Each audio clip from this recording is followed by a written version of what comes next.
Okay, here's your video of me going over the multiple choice exam. I'm doing exam A. If you have B, same question, same numbers, just the answer choices are in a different order, so just make sure you look for the correct numerical answer, not the correct letter. All right, so we have an auto dealer. He's handing out 1,000 lottery tickets. So you can either win a car or not win. If you win a car, it's worth $25,000. If you don't win, it's worth 0. There will only be one winner out of 1,000, so 1 out of 1,000, which means there will be 999 people who don't win. Okay, so you can either calculate this one by hand since it's only 2, or you can do it in your calculator. So stat edit, put in L1 and L2. Stat, calculate one variable stats, but before you press enter, you have to tell it L1, comma L2. When you do that, the standard deviation line says 790.17. Okay, suppose that among 6,000 students at a high school, 1,500 are taking honors courses, 1,800 prefer watching basketball to football. If they are independent, how many students are taking both? Okay, so 1,500 out of 6,000.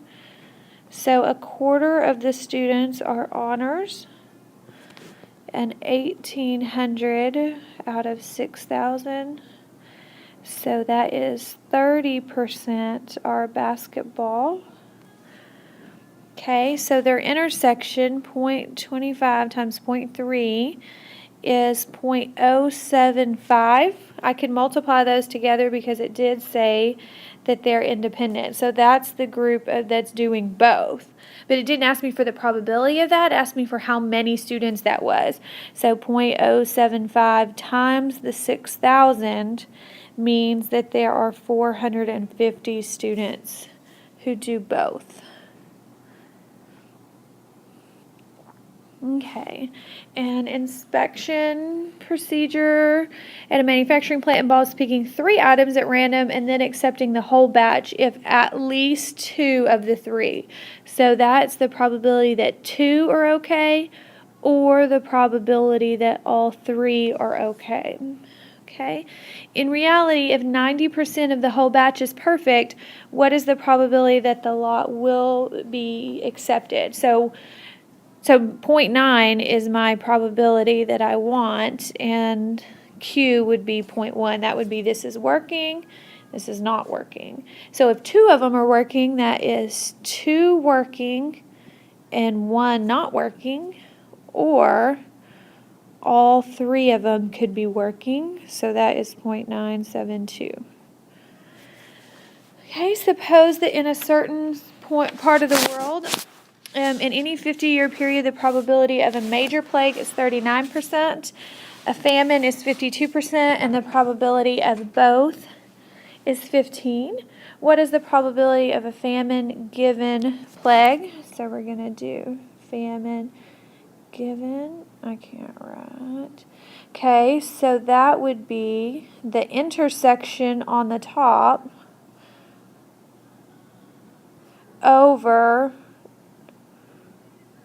remember the second one is always the one that goes on the bottom. So their intersection is 15% over, I already know there's a plague, so that would be 385. Okay, so we've been given 3 probabilities. The probability that the stock market declines, that women's hemlines are lower, or that both occur. Are these 2 events independent?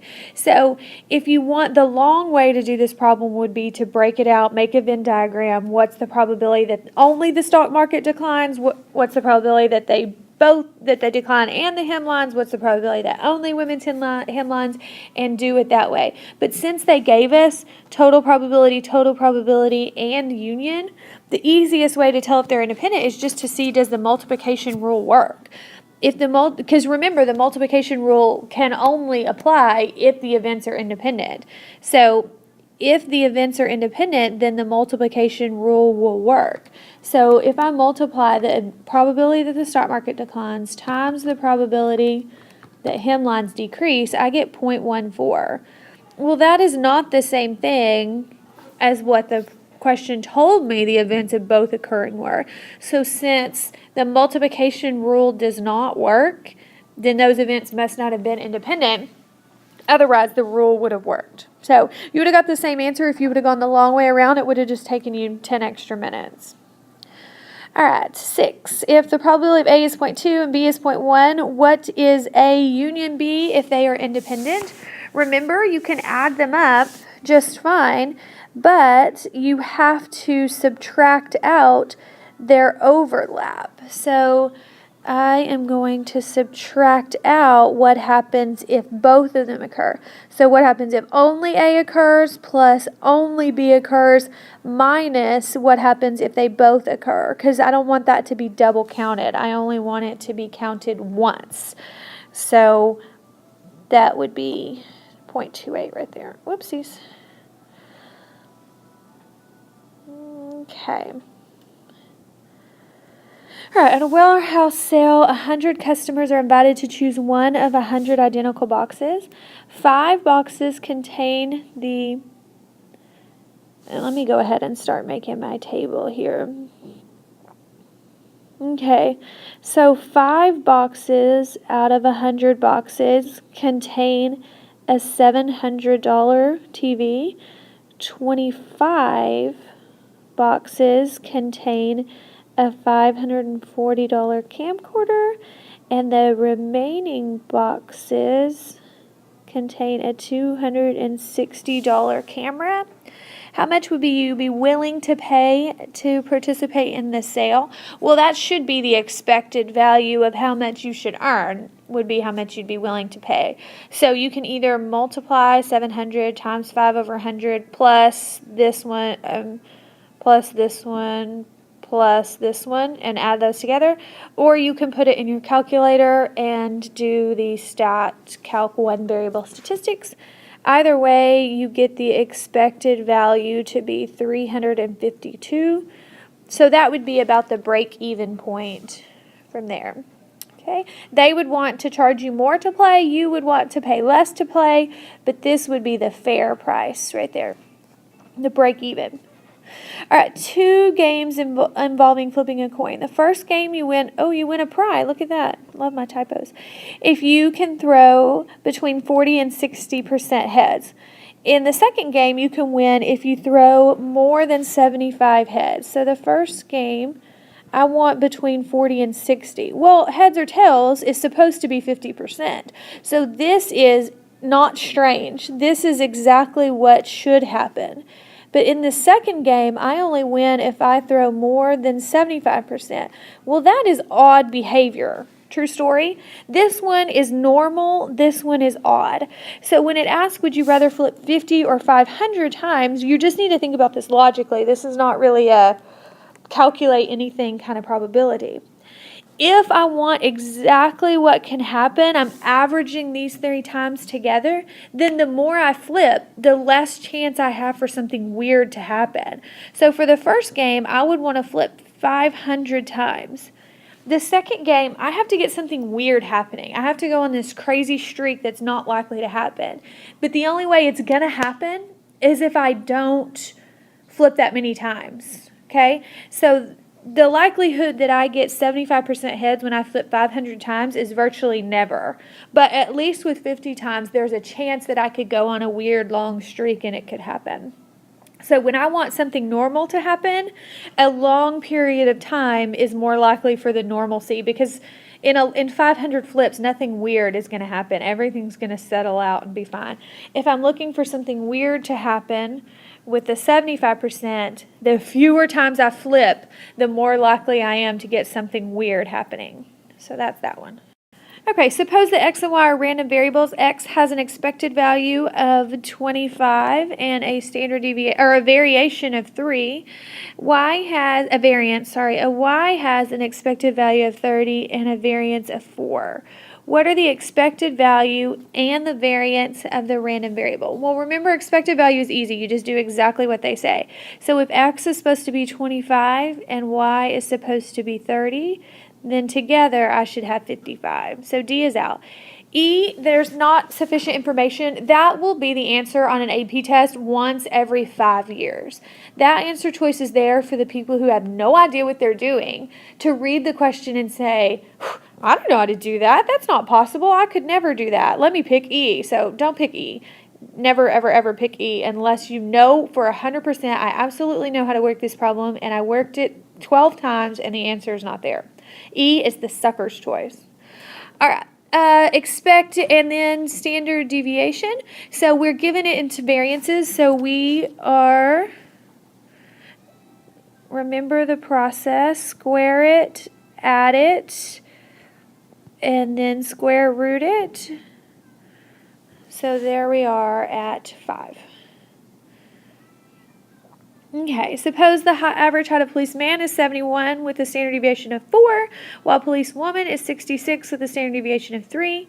If the committee looks at all the pairings with one female with one male, what will be the mean and the standard deviation for the difference? Okay, so remember, expected value is easy. You just subtract like you're supposed to. So if the men is 71 minus the average woman is 66, the difference there is 5.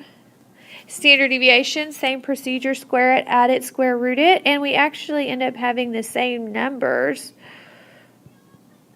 So there's 5 again. So 5 and 5. Okay. The average annual incomes of high school and college graduates in a Midwestern town is $21,000 and $35,000 respectively. If the company hires only personnel with at least a high school diploma, 20% have been through college, what is the mean income of employees? So you could put this in a table and do expected value that way. If you wanted to do that, you would do 21,000 and that would be 80%. 35,000, and that would be the 20%. Stat, calculate one variable statistics.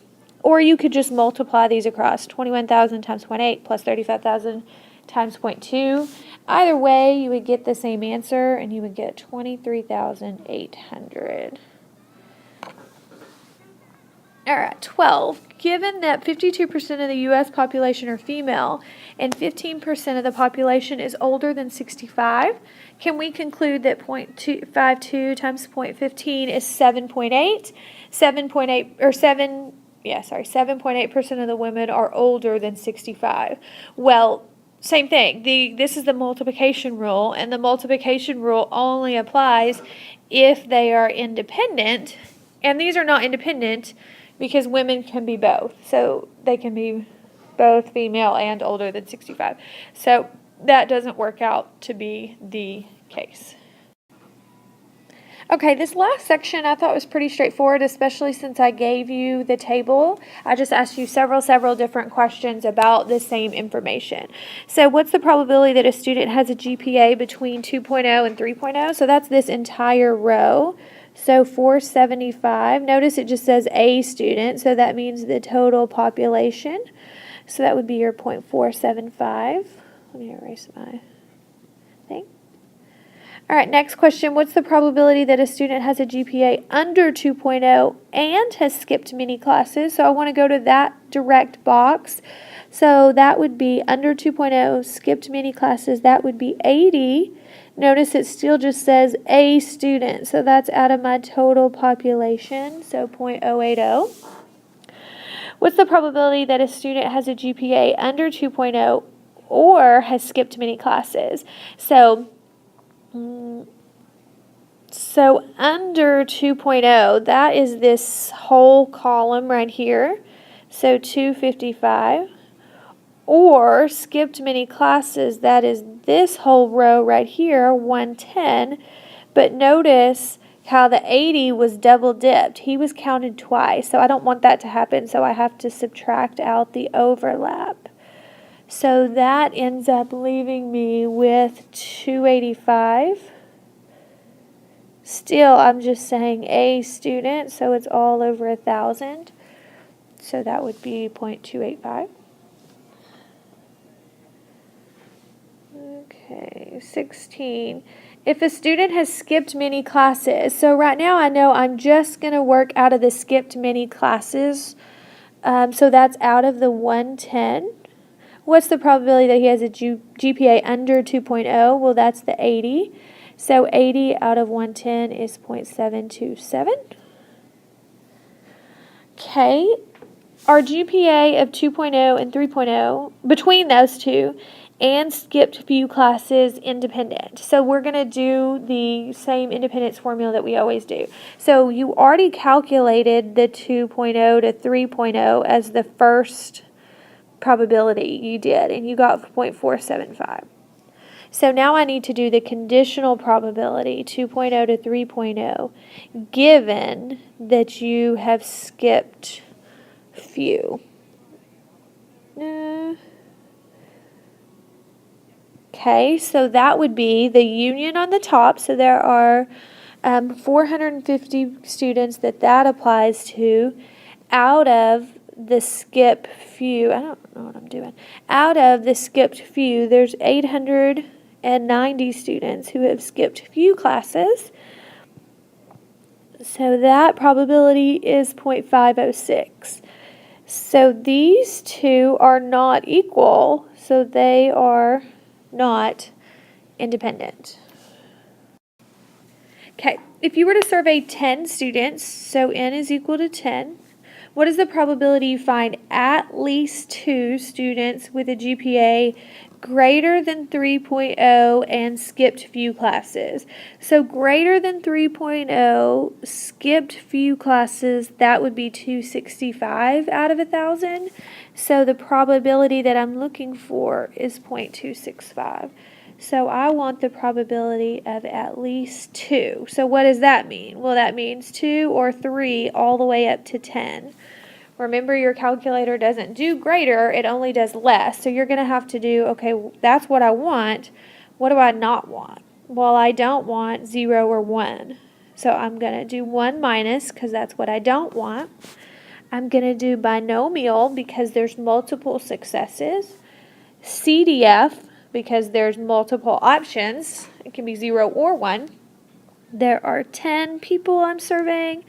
Probability of 0.265, and I want 1, or rather don't want 1 or below. When you type that in, you get 0.788, that one.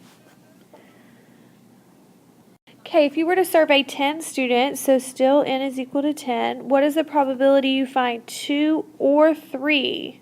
So I'm going to do 2 plus 3 who have skipped many classes. So that's a total. So skipped many classes, that would be 110 out of 1,000. So the probability would be 0.110. Now, there are multiple successes, so I'm going to do binomial. I am going to do exact, so I'm going to do PDF 10.112, and I'm going to find the probability that I get exactly 2. And then I'm going to add that to the exact same thing, but with 3. So when you calculate all that, binomial PDF for 2 plus binomial PDF for 3, and you press enter, you get 28499, so 285. Okay, last one. What's the probability you find the first person, so right there I know it's going to be geometric, with a GPA of over 3.0. So in the table, if you flash back up, there's 270 people who have a GPA of over 3. So I would just use the probability 0.27. On or before the 5th person. So what does that mean? That means I could get him first person, second person, third person, all the way up to 5th person. So my calculator does 5 and below. So I don't need the 1 minus, I just need the CDF because there's multiple possibilities. Probability is 270 on or before the fifth person. When you type that in, you get 0.7926, so 0.793. Make sure you go back over this, study this, reread the chapters, rework your question packs. Do not come into the retest as unprepared as you were for the original test.